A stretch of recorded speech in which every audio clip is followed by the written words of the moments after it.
الآن وقد عصيت قبل وكنت من المفسدين فاليوم ننجيك ببدنك لتكون لمن خلفك آية وإن كثيرا من الناس عن آياتنا لغافلون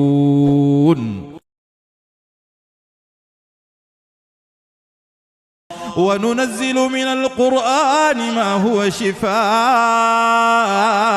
ورحمة للمؤمنين ولا يزيد الظالمين إلا خسارا وإذا أنعمنا على الإنسان أعرض ونأى بجانبه وإذا مسه الشر كان يئوسا قل كل يعمل على شاكلته فربكم أعلم بمن هو أهدى سبيلا ويسألونك عن الروح قل الروح من أمر ربي وما أوتيتم من العلم إلا قليلا ولئن شئنا لنذهبن بالذي أوحينا إليك ثم لا تجد لك به علينا وكيلا إلا رحمة من ربك إن فضله كان عليك كبيرا قل لئن اجتمعت الإنس والجن على أن يأتوا بمثل هذا القرآن لا يأتون بمثله ولو كان بعضهم لبعض ظهيرا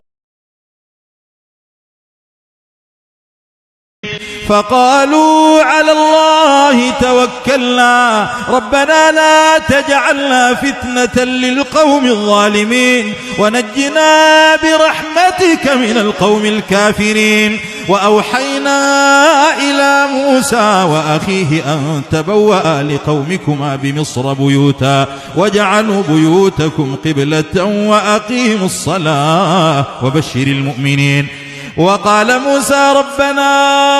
إنك آتيت فرعون وملأه زينة وأموالا في الحياة الدنيا ربنا ليضلوا عن